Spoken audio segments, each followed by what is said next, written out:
Hi friends, this reflection is for Tuesday, February 2nd, and it's Groundhog Day.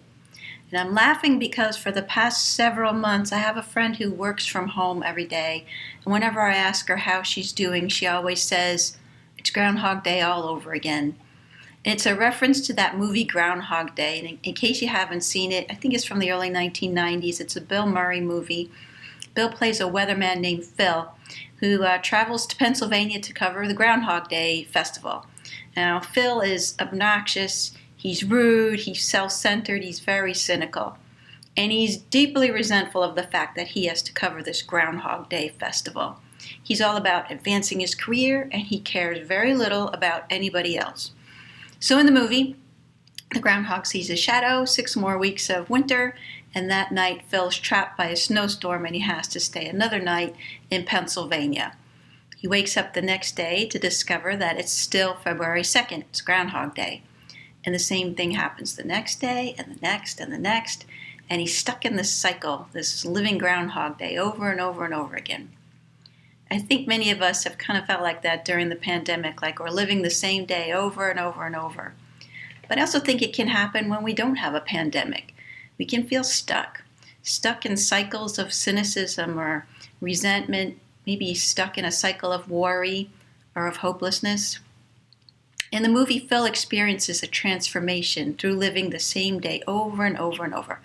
Over time of experiencing the same events over and over, his heart eventually softens and he becomes this more caring and giving person. And he starts to realize that taking care of others is very fulfilling, and he becomes this kinder, nicer, better person. If you had to live the same day over and over and over, what would you want to work on to get better? Something to think about. What would you have to let go of? What would you want to start doing? To become a better version of you, what are the transformations that you would want to have in your life? How could you live so that God's at the center of our lives? I think one of the things I realized when I watched that movie is that the rest of the world doesn't change. Every day it's the same thing. The world doesn't change. And to me, that's a reminder that we can't control the world. We can't control other people. We can't control what happens.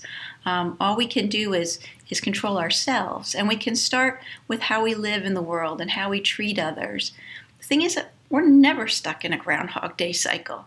Every day is a new chance. Every moment is a new chance, a chance to be different, a chance to be a better you. We're not stuck, but sometimes we do need to pause, take some time to notice God's presence in our lives and in us. God's light shines all around us and all through us. Speaking of light, February 2nd is the church celebrates the Feast of the Presentation of the Lord. It's the feast that Jesus is presented in the temple 40 days after his birth. During this presentation, when Mary and Joseph bring the infant Jesus to the temple, the elder there, Simeon, who's waited his entire life to see the Savior, sees the infant Jesus and he says this: "This is a light for the revelation of the Gentiles." Simeon is older, and he's probably seen a lot of darkness and probably loss and difficulty and challenge in his life.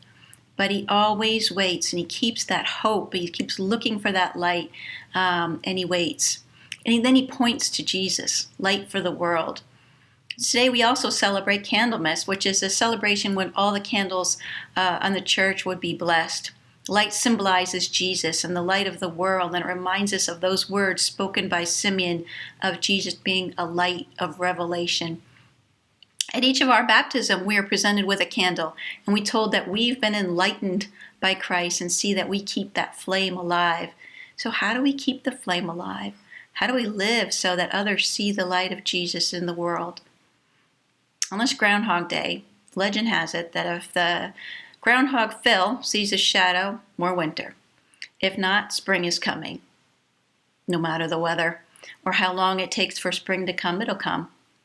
But on this midpoint between winter and spring, how do you want to bring more light into the world? What does that look like for you?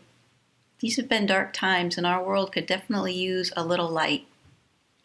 I don't know the author of this quote, but it's one that I think of all the time, and it's "But my darling, there's no such thing as a light at the end of the tunnel. You must realize that you are the light." And one of my favorite parts of the movie Groundhog Day is that every day Phil wakes up, it's still February 2nd, and he wakes up to his alarm clock playing that old Sonny and Cher song, I've Got You Babe. Maybe hearing that every single day would remind us that God has got us, always has, and always will. Well, I hope you did okay in the snow. I hope your day and your week are really good. And until I see you again, I wish you peace.